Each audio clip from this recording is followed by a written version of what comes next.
Insurance isn't one size fits all. That's why drivers have enjoyed Progressive's Name Your Price tool for years now. With the Name Your Price tool, you tell them what you want to pay, and they'll show you options that fit your budget. So whether you're picking out your first policy or just looking for something that works better for you and your family, they make it easy to see your options. Visit Progressive.com. Find a rate that works for you with the Name Your Price tool. Progressive Casualty Insurance Company and Affiliates. Price and coverage match limited by state law. Pepsi Prebiotic Cola in original and cherry vanilla.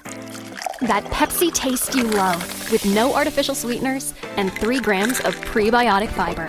Pepsi Prebiotic Cola. Unbelievably Pepsi. Pre-recorded from Joe's mom's basement, welcome to a greatest hits episode of the Stacking Benjamin Show. Hey everyone, I'm Griffin the Intern, popularly known as the Fintern. Today, we're going to swing over to a recent podcast from our sister show, Earn and Invest, where the host, Doc G, is joined by Joe and a member of the Earn and Invest community, John Neidecker.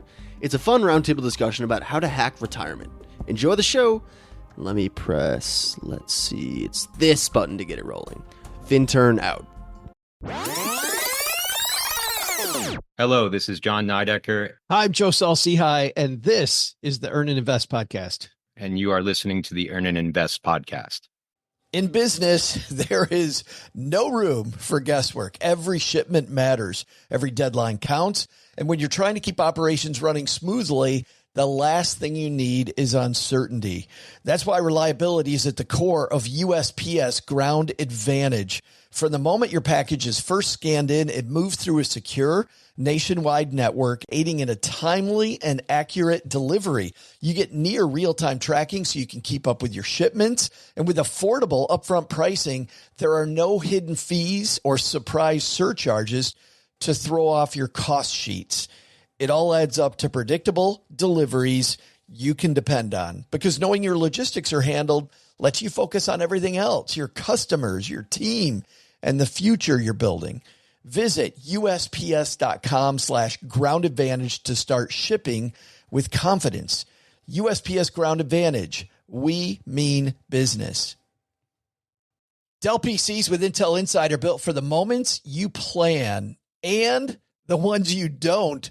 They're for those all-night study sessions, the moment you're working from a cafe and realize every outlet's taken, the times you're deep in your flow and can't be interrupted by an auto update. That's why Dell builds tech that adapts to you. Built with long-lasting batteries so you're not scrambling for an outlet, and built-in intelligence that makes updates around your schedule, not in the middle of it. Find technology built for the way you work at Dell.com/Dell PCs. Built for you.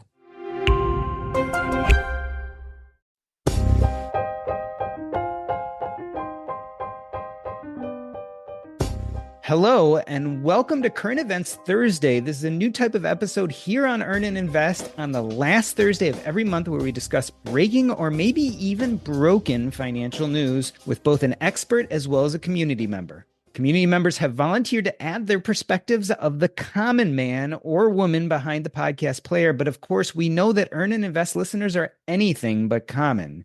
Today, we are joined by expert Joe Saul-Sehy, who is the creator and co-host of the Stacking Benjamins podcast, also known as the greatest money show on earth. He is the author of Stacked, Your Super Serious Guide to Modern Money Management. From our community, we have John Neidecker, who is 43 years old and a primary care sports physician that works in a private orthopedic office. His financial awakening started at the beginning of the pandemic, and mainly his education has been through podcasts and audiobooks. John and Joe, welcome to Earn and Invest. Today's article comes from author Richard P. Himmer on Kiplinger.com and is titled The 5 Stages of Retirement and How to Skip 3 of Them. He advises getting the first step wrong inevitably means you'll go through stages 3 through 5. Get step 1 right, and it's a 2-step process. He goes on to say, in the world of retirement, a growing concern emerges as retirees, despite having the financial means for their envisioned retirement lifestyle, find themselves grappling with isolation, depression, identity, lack of purpose, and mental health challenges. This poignant issue stems from a profound disconnect between the perceived desires of retirement and the essential elements required for true happiness and well-being. First and foremost, Joe, I feel like I have to jump right to you. Are you even going to ever retire? Because maybe this conversation has nothing to do with you because I see you dying right there in front of the mic at the age of like 99. Oh, you know what's cool, Doc, is that if I do, the ratings for that episode will be so high. Everybody will be like, did you see that guy die on a podcast? Like, that was amazing. Halfway. That's what I'm going for. No, you know what? And you and I have talked about this. If you do it right, what I like about this piece that we're going to discuss is that I think if you do it right, the concept of retirement really kind of dies because it becomes much more about life transition than about sitting in a rocking chair and wasting away. John, people like Joe and I, we spend a huge amount of time thinking about retirement.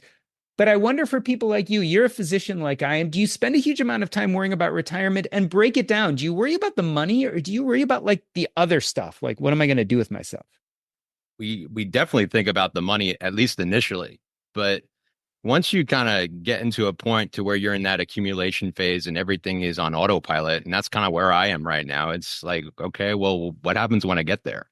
And looking into different things that are we going to continue doing what we're doing because we love, and I certainly have a lot of physician colleagues that don't never retire. They do that because they truly have a calling for this. Some people get fed up with the system, though. They love medicine, but they get fed up with the system. So sometimes they want to transition into a different type of medicine. And then some just don't do medicine at all. So I think we just need to, you have to do the work and in whatever form or fashion that is and figure out where you're going when everything's all said and done. Tell me about you specifically, John. Do you worry, boy, I'm going to hit retirement. Maybe I'll be ready to leave medicine, but gosh, what am I going to do with my time? Yeah, I think it's kind of looking at your second curve. When I was reading this article, the first thing that was coming to me in mind was the writings of Arthur Brooks, who's famous for doing the book Strength to Strength, and it's about that transition curve. There's that fluid intelligence and that crystallizing intelligence, and recognizing that is a thing that happens, and if you don't recognize that, you're setting yourself up for a bad retirement, because no matter what you do, fluid intelligence, which is our ability to innovate, to think fast, to focus hard, that dwindles down. But then we start to kind of transition to this crystallized intelligence, which is more of a teacher or a mentor. You explain things better. And I see that actually in my practice myself. I feel like I do so much of a better job explaining things and getting things on a level that I need to with patients in the office as I kind of go through. And maybe that's experience, but I think I feel a shift in my, I used to, be able to study all night. That's not happening anymore. I can't do that. So I'm starting to notice that shift as well. And then looking for that second curve of how can I transition into the brute force kind of mental acumen that you need in medical school to becoming more of a teacher. Joe, let's take a step back. I mean, is Richard Himmer here like raining on our parade? Like, why can't we just dream about retirement and figure we'll watch TV, we'll travel, we'll play a little golf? Why isn't that enough? Wes Moss has a fantastic book about what the happiest retirees know. And the happiest retirees have at least 4 of these. I don't know the term that he uses, but these super passions that they like that are outside of work.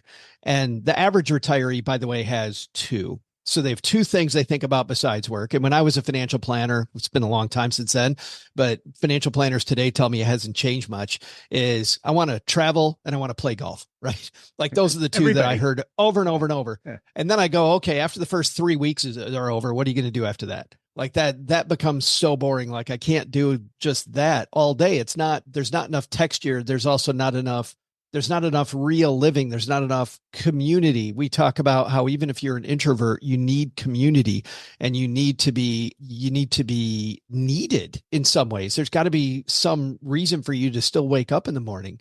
What's funny is that when I first looked at this, I thought people don't think enough. They don't dream hard enough about what those 4 passions are. But then I realized, and it's funny because I think it gets to what John was just referencing, which is I think non-money nerds dream about that all the time. Dream about like, what am I going to do when I get the hell out of here? Like, what are these things that I could be doing? And don't get me wrong, they might not be life passions, But we dream about that. And what's the problem? They never think about the money for a lot of people until it's too late. And then people come to this financial independence journey. And, you and I, Doc, have met a lot of people who were introduced to this journey by doing a quick Google search about how do I quit my job? How do I get the hell out of here? And what do they find? They find something like Mr. Money Mustache's piece around the simple math around retirement, right? They find J.L. Collins' book. They find something like that. And then we actually flip. And I think that we have two different audiences. We've got audience one that dreams about it all the time, but not, I think, in a realistic way. And then audience two, which is now stop dreaming about what they're doing and instead is so intrigued by the math. And we get so into the math and what's my number? And, that becomes this drug about, oh man, I've got to get to that number. I got to get that. That I think those are two big ways people can both be disappointed when they reach that number, that age. John, which are you more at risk for? I assume being on this show, you're probably more at risk for falling on that math side. But I guess another way of asking the same question is, have you been kind of listing out or thinking about those passions that you're going to pursue when you have more time? Or are you pursuing them now outside of medicine? I started with the math. I have a scientific brain, that's where it all started for me. But yeah, you build things out, you look at things, you project things, you go, I'm probably going to be here around that time, but the inevitability is what is next? What are you going to do next? Are you just going to sit around the house and stare at your wife yes. Yes. Yes. Or at least that's what I tell her. Yeah. Yeah. If Cheryl's listening, yes. Yeah. So you have to figure out like what's passionate to you. And I think that's so individualized for everybody. I'm still figuring that out. I mean, there are definitely things that I'm getting into as far as even health too. I have a 7-year-old son, I want to, I'm a fairly old father. We're separated by 35 years. I want to be around when he's at my age. Right. So I'm thinking about a lot of longevity. That's something that I'm interested in. And then at the same time, as I'm interested in it for myself, I'm kind of thinking about maybe there's a transition curve here for me in my career too. There's things that are interesting in that sense that I'm trying to do and I'm looking into as myself. It's interesting because there's definitely going to be a curve, assuming that you have several years to go until you're ready to transition out of your current role, like knowing that the things that you're passionate about today are not going to be the same things you're passionate about when you get there. Mm-hmm. But I think it is important to know that having at least 4 and starting to build that bridge now, is the big thing, which it sounds like you're pretty focused on. Like, what are my other things? And am I more interested in teaching maybe younger physicians to do what I'm doing now or how to explain stuff to patients or whatever it might be, that, or maybe even more community oriented things around medicine, like getting involved in those now so that by the time you're ready to make that transition, you're knee deep in it. Is I think truly where the magic hits, which is sad, Doc, because I think a lot of people don't think about it the way John is. I think a lot of people think, okay, I'm going to, cut bait on this career on Monday or Friday. And on Monday, then I'm going to start the new thing. Well, it's impossible to be super passionate about it and be deep enough in it that you can really be moving in it if you take that approach. Yeah. It really gets to this whole idea of building a sense of purpose, or in this case, we're using the word passion, but it's something that has to be built. And Joe, what you just said really hits me about that is if you go from zero to try to be everything all at once, you're not kind of building that strong framework of purpose and passion, which I think will carry you through those retirement years. John, it hits me. We were talking before we started this recording.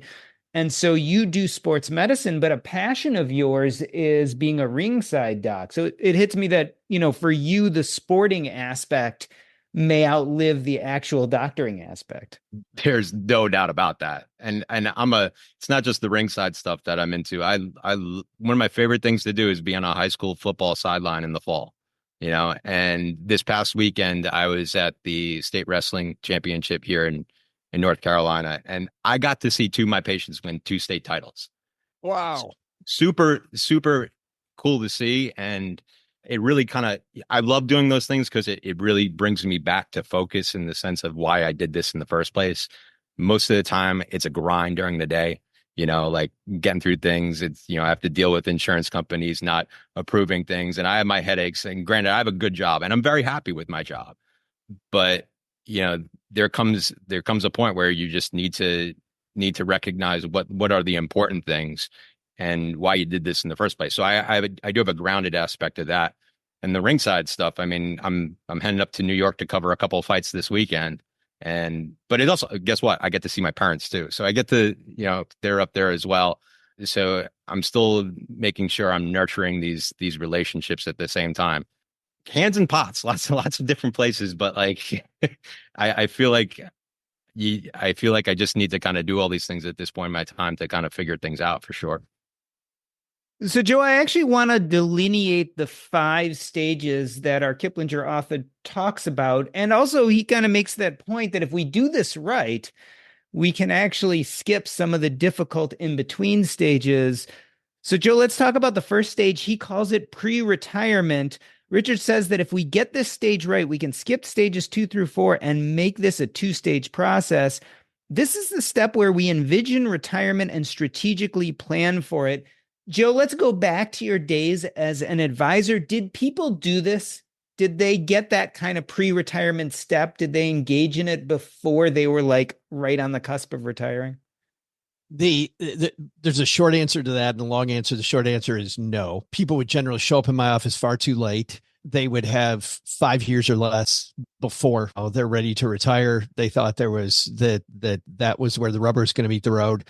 And when it came to envisioning, sometimes then it wasn't too late, but certainly we had to modify a lot of goals. And I'll give you an example. I had a client that wanted to have a house on the western shore of Lake Michigan on the Michigan side, so she could get these awesome sunsets. And for people that don't know, Lake Michigan, it's like being on the ocean, right? You got this gorgeous stuff. You got these beautiful sleepy towns along the west side of Michigan. What she found out was that a lot of that Chicago money had bought up a lot of that real estate in these towns. In fact, a lot of the towns along Lake Michigan, a lot of the people that live there are like, hey, if you love it, shut up about it, right? Because we don't need the prices going even higher. Well, she found that out. And so she comes to my office and she's pretty dejected because when we tried to put the plan together, she did not have enough money to buy what she wanted right on the lake. She was very much a people person, very much an extrovert, and also wanted to keep working. And so what was interesting was she was able to later on, she widened her vision of what retirement was. And we worked on this, and she bought a house on a hill that was on the other side of the street, but she had a beautiful view of Lake Michigan over the trees. And she created this bed and breakfast from this old Victorian home. She remodeled it. She got financing, and she ended up doing exactly what she wanted, waking up every morning on the porch, looking at Lake Michigan. But also the other piece she wanted, surrounded by people doing something that wasn't the mid-level healthcare manager she had been, instead being somebody who's serving people breakfast, having fun. And certainly there were parts of it that she didn't love every day, but for her, it was almost the ultimate retirement, but she had to widen the lens to get there. So the quick answer is no, people don't. What I would do though in seminars was I would try to get people to envision this earlier, and we try to do it in the most fun way possible, which meant I put regular copy paper in front of them and Crayola crayons. And I said, you can't use any words. Try to draw out what you're going to do during retirement. And I got to tell you, Doc, how hard it was for somebody at age 45 to pick up crayons. Like it was easy when we were 5, right? I wanted to be the president, or I wanted to be a firefighter, or I wanted to be, all these big, cool things. But we get to 45 and now we're hoping for a 3% raise and, maybe one notch up on the salary. Like we don't dream anymore. And so to get people back to that was a struggle, but I was always fighting to see if we could do that sooner rather than later. John, are the podcasts and the blogs and the personal finance content out there, is it selling us short here by not talking about this pre-retirement stage? Is this something that you hear people covering as you're listening to your daily podcast when you're commuting to work? Well, to your credit, I think you do a good job of it. Well, of Gets course, me thinking about it, right? That's why he asked. That's why he asked. It was all a setup. It was all a setup for the glory. I don't think so. Like, I mean, there's a couple that are out there that I think that do that. Choose FI is one of them that I have to throw somebody out there. But then there's other ones that are truly driven by the numbers and the finances. I think that's good too. Like, I mean, I'm always trying to learn things here and pick some things up. You know, things change too, right? You know, there's tax issues, there's laws that happen, you know, so you need to kind of be aware of that. I always kind of dabble in and out the real estate thing, you know. I say that's cool, and then I, you know, think back, I'm like, yeah, I don't have the stomach for it, and or the bandwidth to do it, because as much as it's sold as passive, it's not, at least initially anyway. So I'm not getting much of that from the personal finance community. I've actually, a lot of the things that I've read to kind of grow on more of this type of stuff has actually been found out through more or less, you know, the longevity kind of issues that I found. The Arthur Brooks readings were from Peter Attia. Yeah. You know, that's how I got started listening to him and reading his stuff, you know. So yeah, I think outside of you, Jordan. Yeah, I mean, it's interesting, this idea that the content's out there. It's just not paired with the personal finance content. Yep. So in personal finance, we're really talking about how do we get you there, but we're not necessarily telling you how to prepare and what you're going to do once you're there. Whereas some of these other groups are, especially like the longevity people, et cetera. Yep. Well, you and I, Doc, have had this conversation a lot with our podcast, which is too often the negative feedback we get from power finance nerds is that we're not nerdy enough, that we're not deep enough into the numbers 24/7, and that we're not more, you know, I mean, Stacking Benjamins, it has humor at its heart, mostly based on the science of play. I mean, one of my favorite current TED Talks is Catherine Price, and the idea of seeking fun. Like, she is singing off my song sheet, because educating people through more fun and through more playfulness, you know, is the heart of, for my show, the negative reviews that we get. The only negative review I get over and over is that we screw around too much. And I'm like, it's funny because I taught you 5 things on this show, and you were so obsessed because you're such a money nerd with the fact that we're messing around and messing with your head, that you missed all that. You missed all the teaching, which is funny, because for somebody that's not the uber nerd, I think that's why our show has found some success, is because of that same thing, because it's a bigger entry point. But I think that we focus way too much on, quote, the number, versus we got to dream more. We definitely got to think more of what's my life about, and less about how do I reach this point in time where unicorns and rainbows are going to suddenly appear. Life is going to magically change, because it doesn't. I mean, we still show up that day. So that definitely brings us to stage 2, maybe the unicorns phase and rainbow phase. Richard, our author for Kiplinger.com, calls this full retirement. And you remember, this is actually one of the phases he thinks we can eventually skip if we get stage 1 right. But he calls stage 2, this is the phase where blissful reality of fully experiencing one's wealth sets in. This is a time of calming yet exhilarating sensations as retirees immerse themselves in the fruits of their labor. Enjoying one's wealth is more about relationships, identity, and purpose than it is about money. The exhilaration of full retirement is rarely experienced because most retirees skim or skip over step 1. Do you agree with that, Joe? I mean, do you agree with that last sentence, that it's actually usually missed? I think it is usually missed, because I think even as you were reading that, I was thinking about a member of our community here locally. I do work with a nonprofit called Partnership for the Pathway. We build walking trails around Texarkana. And for me, that's one of my passions outside of, you know, Stacking Benjamins.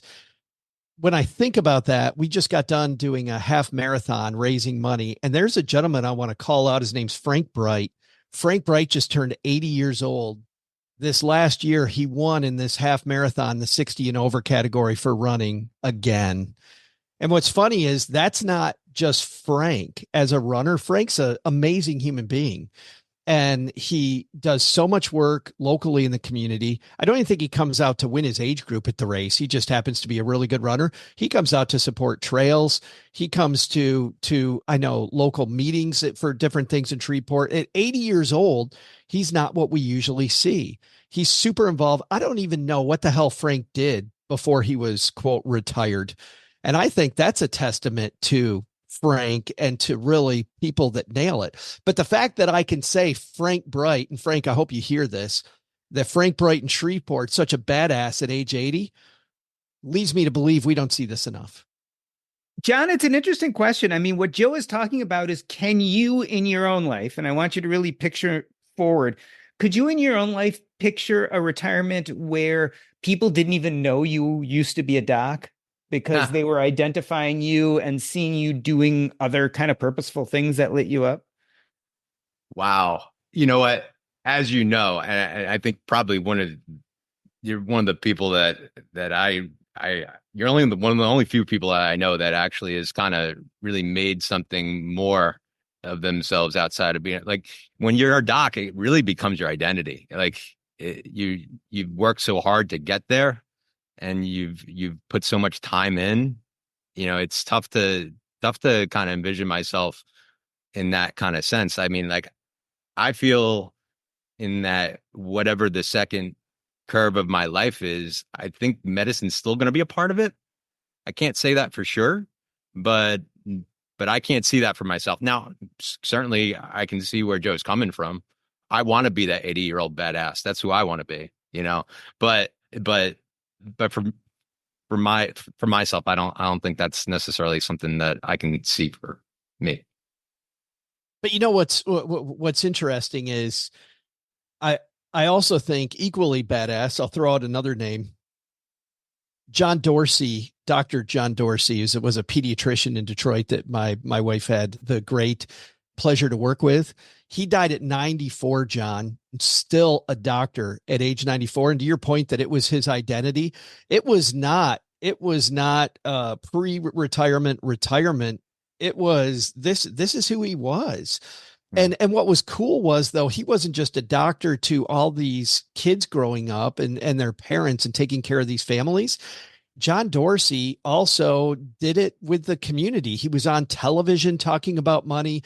He was always at the preventative medicine stuff. He was out speaking to nonprofit groups and to, local groups about being healthier and raising healthier families. Like, for him, I think it wasn't about the money or a FI number as much as it was bridging that gap. So I don't think necessarily it has to be a stretch like it was for Frank. It could be John just, is doing this thing, but now more as it's because, he can't imagine talking about anything else versus, trying to pay the bills every month.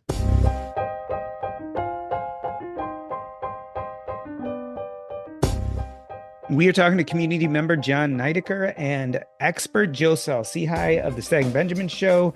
And this is a Current Events Thursday. We are discussing Richard P. Himmer's article on Kiplinger.com that's titled The 5 Stages of Retirement and How to Skip 3 of Them. We're going to take a short break. I'm Doc G, and this is the Earn and Invest podcast.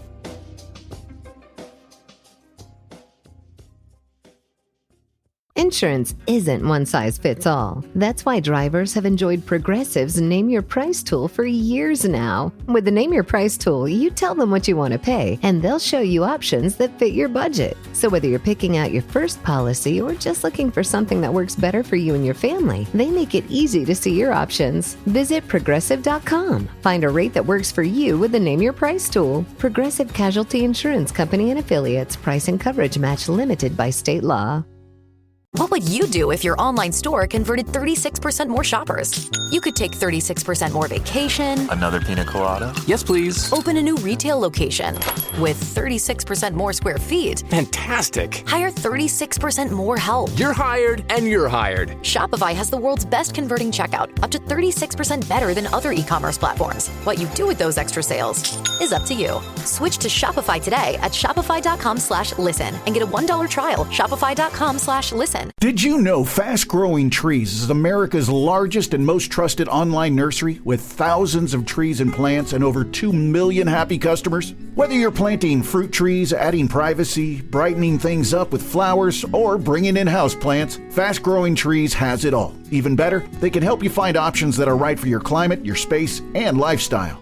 Click Order Grow. Every plant arrives healthy with the Alive and Thrive guarantee straight to your door. So if you're ready to get planting, this is the moment. Right now, they have great deals on spring planting essentials, up to half off on select plants. And listeners to our show get 20% off their first purchase when using the code WWO at checkout. That's an additional 20% off. Better plants and better growing at fastgrowingtrees.com using the code WWO at checkout. Fastgrowingtrees.com, code WWO. Now's the perfect time to plant.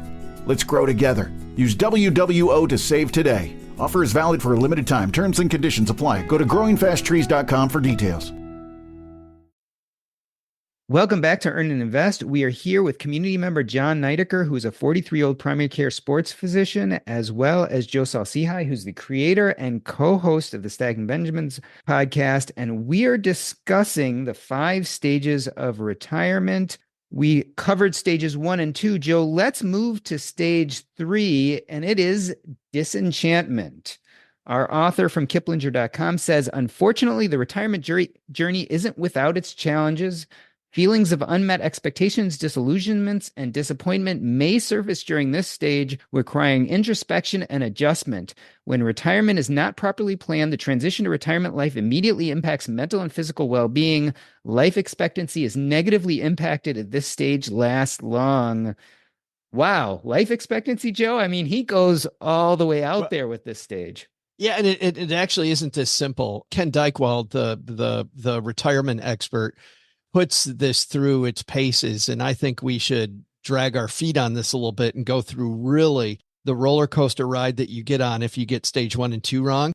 Here's what Ken Dykewald showed. And by the way, when I've gone around the country talking about this, not just the head nods, but the people that are retired that I've talked to that come up to me and go, that is exactly what happened to me, just proves that Dykewald is right on this. And here's what it is. For the first 18 months, you have this euphoria.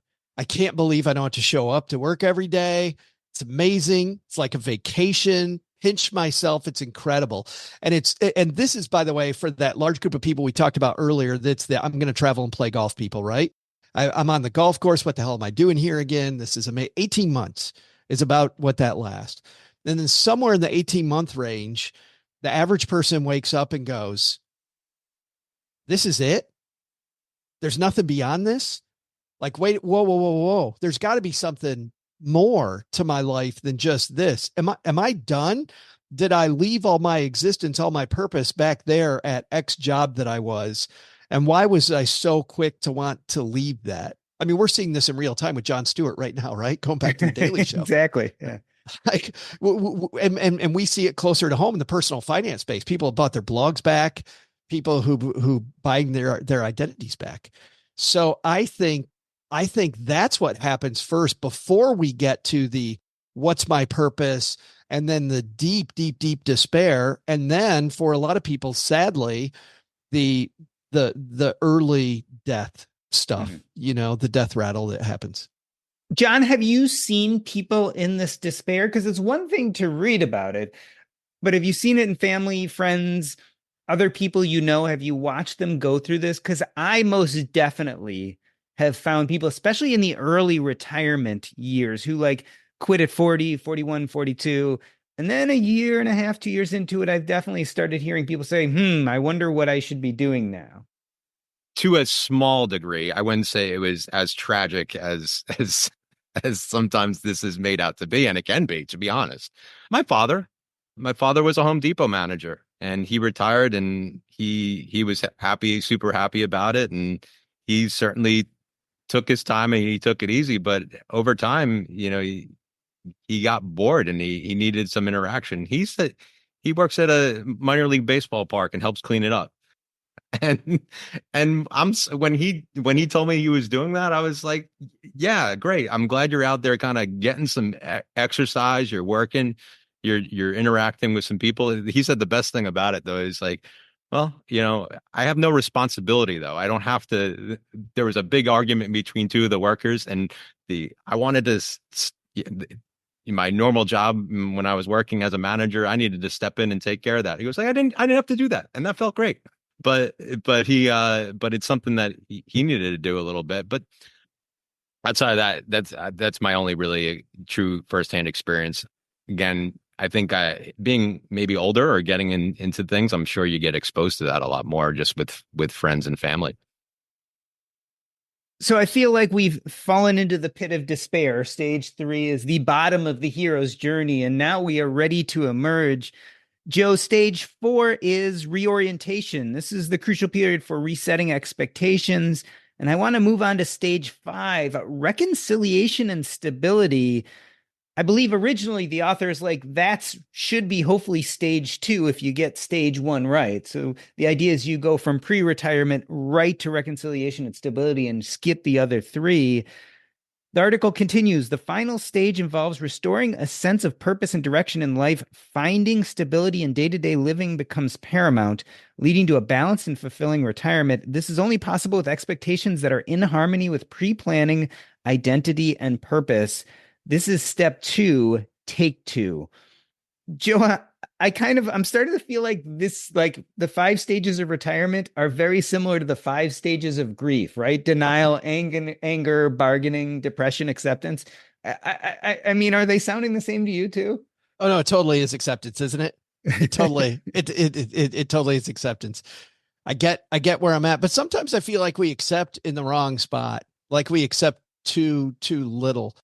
But directionally, what Michelangelo said, it's not about setting your goals too high and not achieving them. It's about setting them too low and then jumping them. And I feel like sometimes people get to this retirement spot and we just become accepting of the fact that, well, maybe I don't have much to give. I don't have much to do. I feel like we fall for that too often later in life when we still have so much to give. We have so much in our community. But you know what? I don't think that's all our fault. And don't get me wrong, I love personal responsibility and the fact that it is. But how many times have you heard, why is she still working? What is she doing here?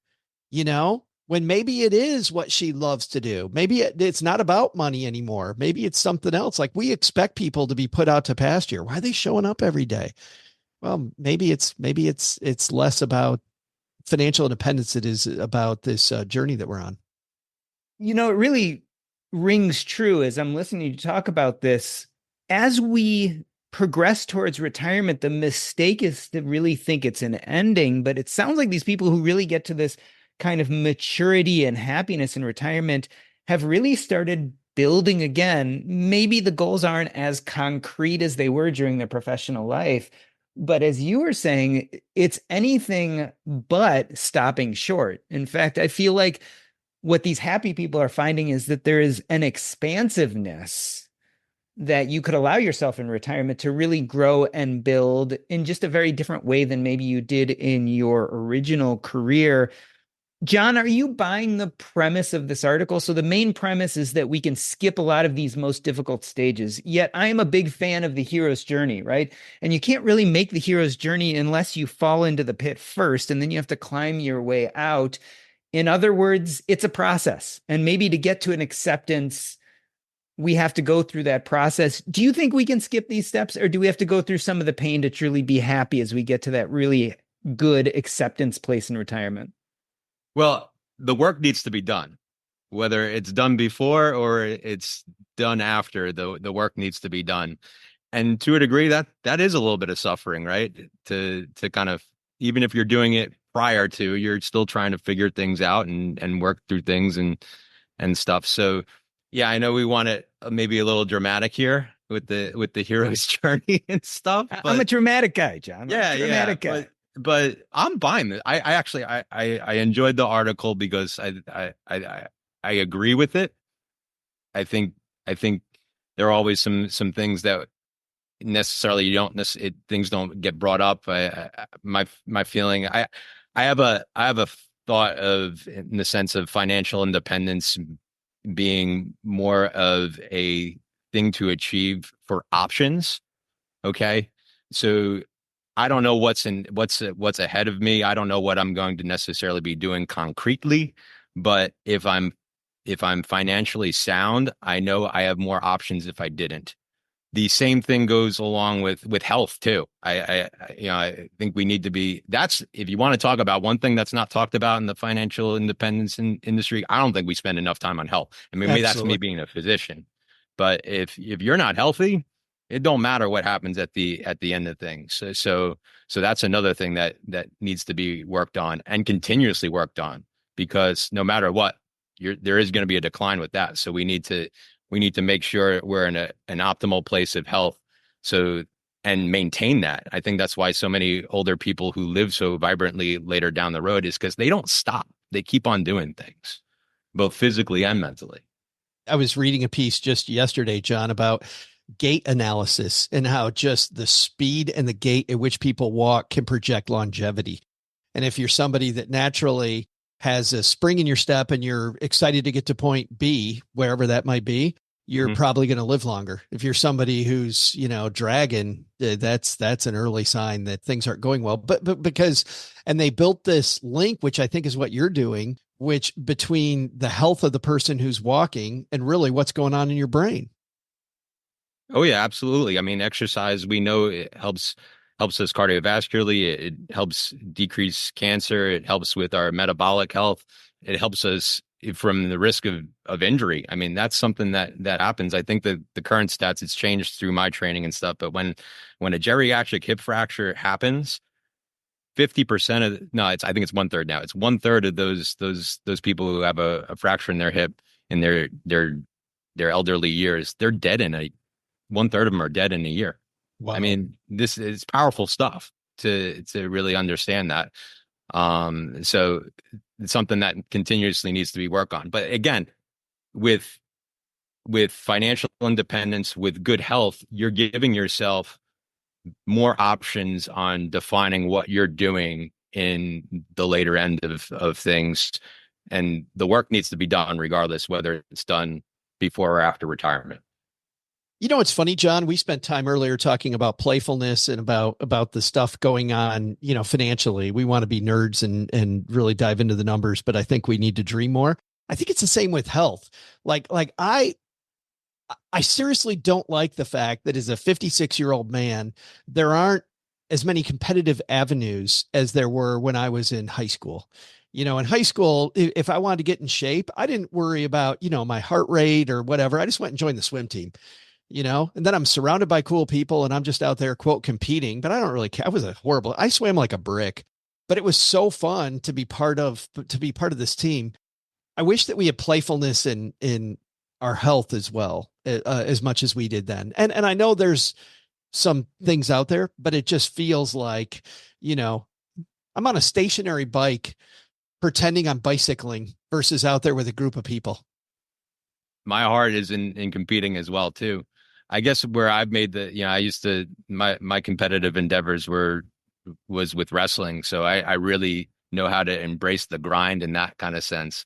And I deal with athletes all the time and stuff. But I think the big thing that you need to do as you get older is there's competing against somebody else is always fun. But the bottom line is as we get older, we need to really compete against ourselves and compete against the clock and compete against Father Time, who's always going to win, but we can certainly continue to play the game against them as long as we can.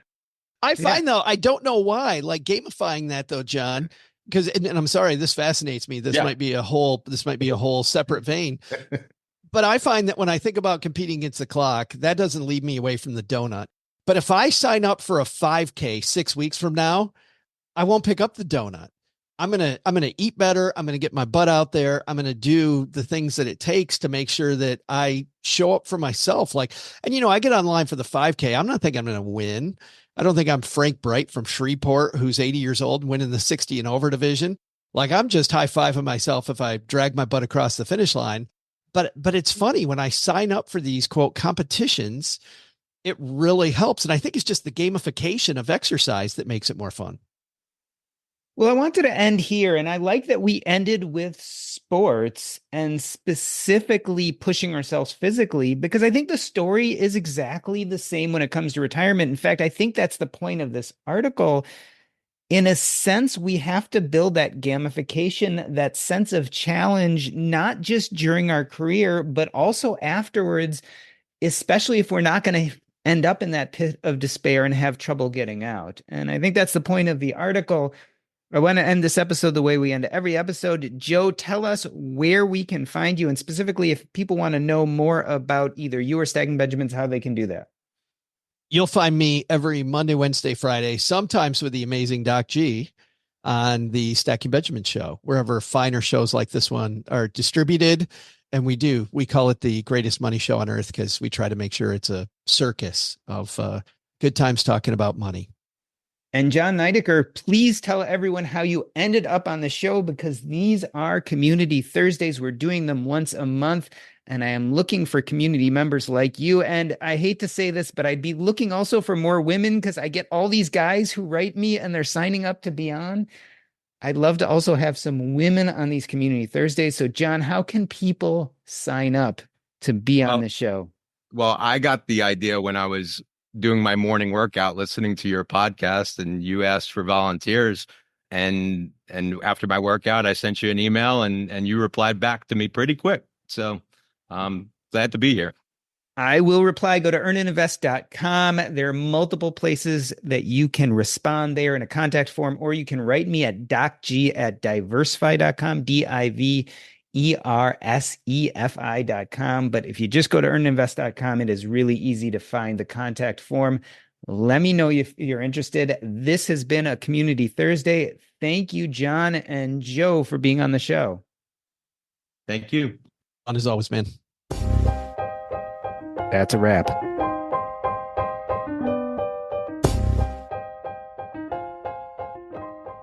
Earn and Invest is now part of the Airwave Media Podcast Network. Visit airwavemedia.com to listen and subscribe to this show as well as other fine podcasts.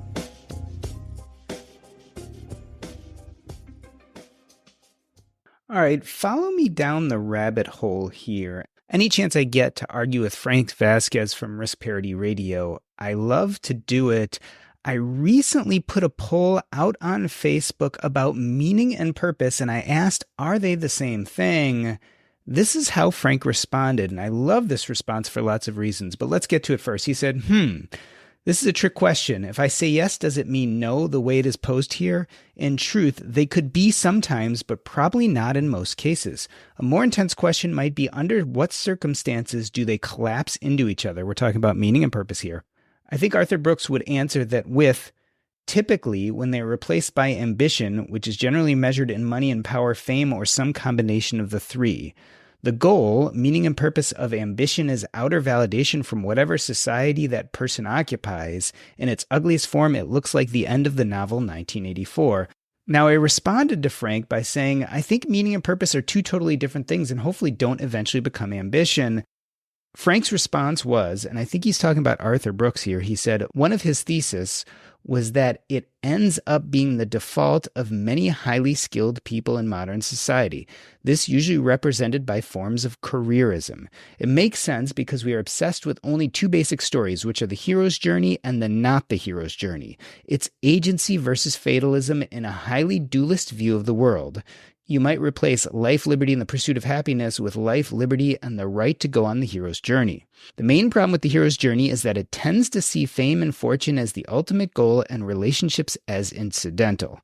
In fact, heroes tend to only cultivate relationships with others that are on or in aid of their hero's journey, and leave others by the wayside. In this manner, a hero's journey and cultivating relationships always have a fundamental tension between them. Thus, it makes a bad paradigm for post-financial independence endeavors.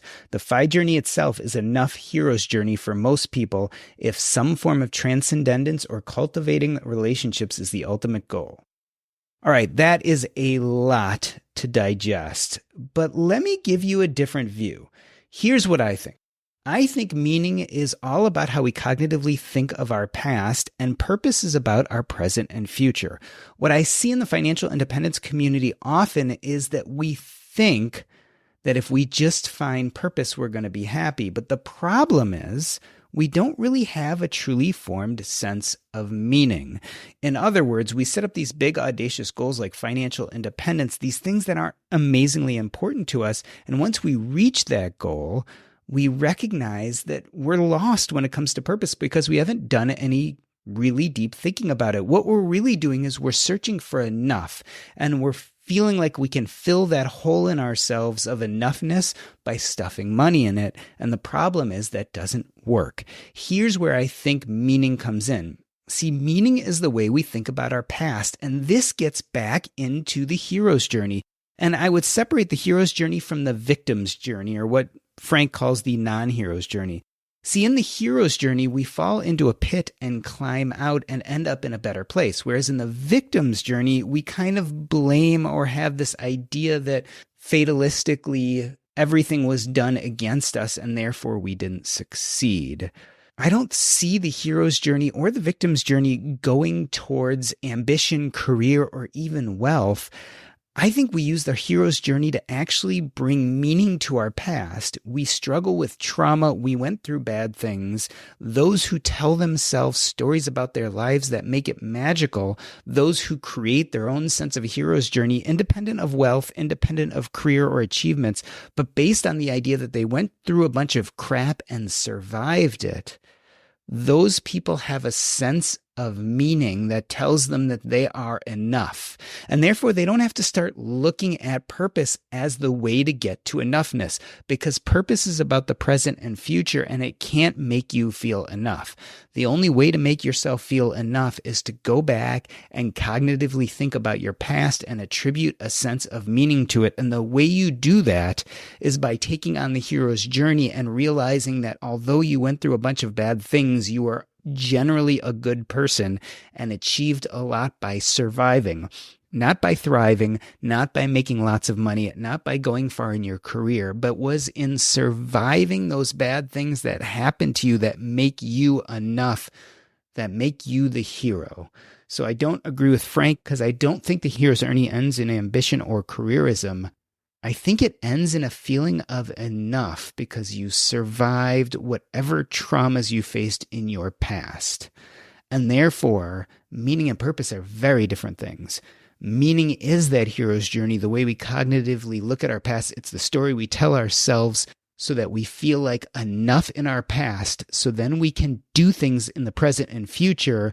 We can build a sense of purpose, and that purpose is actually what connects us to other people and relationships in the here and now.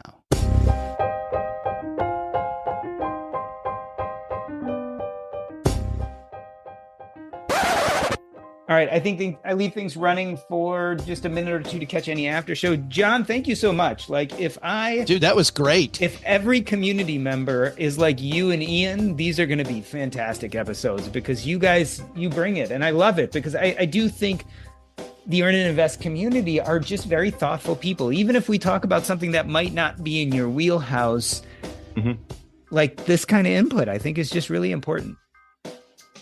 No, I had a great time, and it's super cool to be a part of this. I mean, people talk about how you kind of get to know somebody just by listening all the time through a podcast, and I felt very, very comfortable with you because I've kind of just had you in my earphones for so long now. It's and you too, Joe, you too as well. Thanks, man. So this was really fun, and you're going to get probably the community members that are real gung-ho about this initially because they feel good about doing it. I guess there's a little bit of bias there, but I'd be happy to do this again if you'd ever have me again. So. Well, the more you get to spend time with Doc G, though, John, the more you'll find out what a creep he really is. Yeah, that you don't really want to spend that much time with me. Like Unfortunately, Joe is stuck now. This whole I'm just a really nice guy who's like a giver to the community. It's all bullshit. Just a sham. There's a timeshare presentation coming at the end of this, John. Yeah, you haven't received your bill yet for being on the show, have you? But Joe, all joking aside, I feel like these episodes give us just a very different feel that we don't, because you and I, we do podcasts all the time, right? Whether it be for Stacking Benjamins or for Earn Invest, or sometimes we're on other people's shows together. It's always kind of the quote unquote experts, right? These people who spend a lot of their time being behind a microphone. It's really nice to have someone from the community who just has a different perspective and look at things. Yeah. But it's hard. I mean, it is hard, because how many times have we reached out to community members and then you get them on the mic and you're like, oh crap, they don't know how to tell a story. That's why we don't do it more. Like, people ask us why we don't do it more. And it's because the number of times you're like, I don't think we can air that. It just, yeah. So credit to you, John. Well, thank you. That's very nice for you to say. Yeah, I definitely spend a lot of time thinking about how to take voices of people who are not people like Joe and I, who are behind a microphone all the time, and make sure to amplify their unique perspectives, even in the face of maybe it not being the clearest presentation, right? And so you can use editing and all sorts of things to try to clean things up to make it sound as clear as possible. But it is a point. Like, we just use AI now. A Descript, John, will make it so you can say whatever we want you to say. We can make up a story and put those words in your mouth. So right. I took all this and turned this into, like, we got rid of the Choose FI reference and changed it to Stacking Benjamins. Right. That's fine. That's fine. Hey, suck it, Brad Barrett. Suck it. You know what I'm going to do? Like, here's what I'm going to do. I'm going to download next Choose FI episode, put it into Descript, change the AI so that every reference to almost anything is Earn and Invest. And then I'm just going to link it out there in social media and see if I get people to listen to it. My favorite person, by the way, to throw shade at is Brad Barrett, because he's the nicest human being alive. Mm-hmm. Like, he is 100% the nicest human being, which is always, when you can paint Brad Barrett as a bad guy, it just makes it that much funnier. Which is unlike me, because mine is just fake, and I'm gonna give you my timeshare presentation when no one's looking. But Brad's actually real. Yeah, right. That's just before you start drawing circles on a piece of paper for us. All right, I better stop this while we're ahead.